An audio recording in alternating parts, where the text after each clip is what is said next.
J'ai décidé de dissoudre l'Assemblée nationale. Un cap clair. La gauche caviar découvre la tête de On veau. va pas refaire la NUPES. Une ministre, ça agit, ça ouvre sa gueule. Nous sommes en guerre. Je vous obsède Quelle indignité. avec une constance. On peut assassiner qui appelle quand des même hommes, des l'admiration. femmes, on ne tue jamais leurs idées. C'est de la poudre de perlimpinpin. Bonjour et bienvenue dans l'édito politique. Jordan Bardella, le président du Rassemblement national, est actuellement en pleine tournée de dédicaces pour promouvoir son livre « Ce que veulent les Français ». Un livre qui se veut programmatique, publié chez Fayard, propriété de Vincent Bolloré, désormais spécialisé dans les plumes d'extrême droite.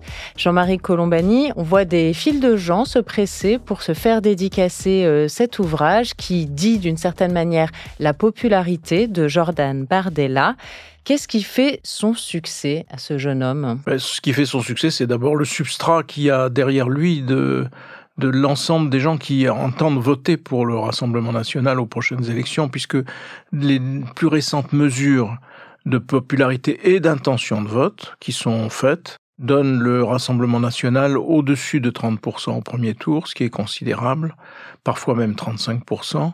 Et la grande surprise, c'est que ces 35 ou 30% sont affectés aussi bien à Marine Le Pen qu'à Jordan Bardella. Donc, par les électeurs futurs du Rassemblement national, pour le moment, il est mis sur un pied d'égalité. Donc, ils sont interchangeables. Et donc ça participe nécessairement de sa popularité, plus la curiosité qu'il peut y avoir, parce que c'est quelqu'un qui est neuf dans le paysage, relativement neuf dans le paysage politique, et qui, est bien de sa personne.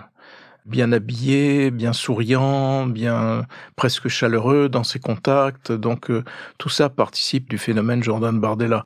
Alors ce qui l'aide beaucoup en la circonstance, c'est qu'il y avait eu un début pas de polémique, mais de questionnement sur peut-être entre le numéro 1 et le numéro 2, il commence à y avoir quelques frictions, ou quelques fâcheries, ou peut-être Marine Le Pen va finir par prendre ombrage de cette popularité.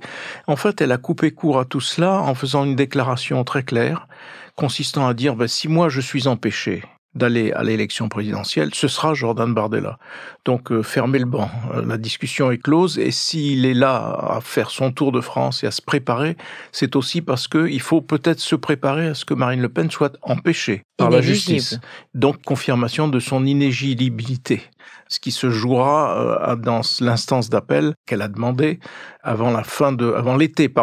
Et ça l'a évidemment libéré 2026. parce que ça lui permet d'être légitime, y compris aux yeux de ceux qui, côté Marine, voyaient d'un mauvais œil l'ascension de Jordan Bardella et auraient préféré que Marine reste seule aux commandes.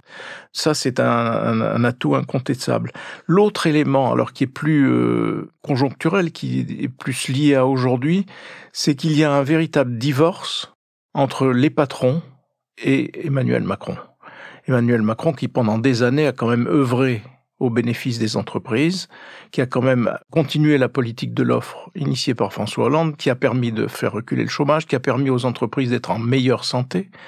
Et donc là, compte tenu des aléas de la discussion à l'Assemblée sur le budget, les patrons, il faut savoir qu'ils demandent moins de dépenses publiques et moins d'impôts. Et ce qui sort des débats à l'Assemblée nationale pour le moment, c'est plus de dépenses et plus d'impôts. Donc forcément, ils sont en désaccord avec cette ligne-là. Mais de là à se brouiller ou se fâcher avec Emmanuel Macron, je trouve qu'il y a quand même beaucoup d'injustice de leur part vis-à-vis du président de la République. Néanmoins, ça ouvre le chemin à Jordan Bardella, qui s'y est engouffré aussitôt et qui se présente aux patrons comme leur interlocuteur et le futur qui leur garantira baisse d'impôts et baisse de dépenses publiques. On verra. Mais en attendant, c'est ce filon-là qu'il exploite et qui le permet de le voir aussi populaire, aussi suivi, aussi regardé aujourd'hui. Et on le sait, le patronat n'a parfois aucun mal à aller de pair avec l'extrême droite quand, comme vous le dites, c'est dans ses intérêts absolument. financiers. Ce qui est quand même un changement, parce qu'en France, jusqu'à présent, le patronat était réticent plus que réticent même. Et là, aujourd'hui, il y a une conversion progressive qui fait que sur la base de ce mécontentement patronal vis-à-vis d'Emmanuel Macron et du gouvernement, on se précipite dans les bras de Jordan Bardella qui, lui, multiplie les déclarations, qui d'ailleurs sont contradictoires avec une bonne partie du programme du Rassemblement national, qui était plutôt tourné vers, entre guillemets, les classes populaires. Là, il n'en est plus question, il est question des classes dirigeantes. Donc, est-ce que tout ça sera conciliable dans une campagne présidentielle ? Je n'en sais rien. En attendant, Jordan Bardella, j'allais dire, assez intelligemment exploite ce filon. Est-ce que Jordan Bardella serait un candidat plus facile à contrer pour ses adversaires à la présidentielle que Marine Le Pen ? Il est quand même moins expérimenté, on l'a déjà vu bafouiller quand il ne maîtrisait pas certains dossiers, notamment des dossiers européens. Et il est, vous disiez tout à l'heure, bien de sa personne, il est aussi beaucoup dans l'apparence. Oui, alors le problème de Jordan Bardella, c'est cela, c'est, comme l'a très bien dit Dominique de Villepin, l'inexpérience, ça ne marche pas. Et l'inexpérience, ça peut être évidemment un gros handicap au moment de l'élection présidentielle, parce que un président jeune, on a déjà essayé. Un président inexpérimenté, ça ajouterait à la difficulté, bien évidemment. Et on peut y ajouter aussi l'art et la manière dont se comporte Jordan Bardella. C'est-à-dire que, et ça c'est très bien montré dans le quotidien télévisé de Yann Barthès, où il apparaît très clairement que tous les discours, pour le moment, de Jordan Bardella, c'est du Sarkozy dans le texte.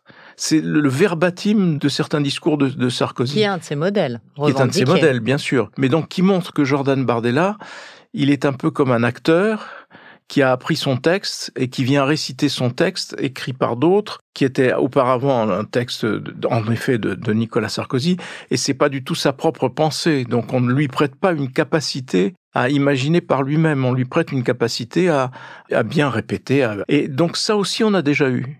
Parce que dans Emmanuel Macron, il y a aussi une part de mise en scène de quelqu'un qui fait le président, comme disent les Italiens, et donc Jordan Bardella fait le candidat en se conformant à un certain nombre de choses qui ne le révèlent pas lui-même, mais qui révèlent simplement sa capacité à exister sur le théâtre national qui est devenu la politique. Et donc ça, c'est un handicap au moment d'une campagne, parce que ça va bien se voir, in fine, qu'il a des failles, qu'il peut pas répondre à tout, il peut pas non plus se contenter comme cela de relire ou de répéter des discours déjà produits par d'autres. Ça, c'est un handicap qui va avec l'inexpérience, de toute façon.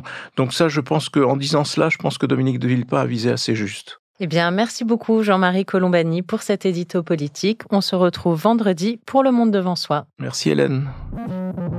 L'édito politique est un podcast de Slate.fr. Présentation, Hélène de Commer.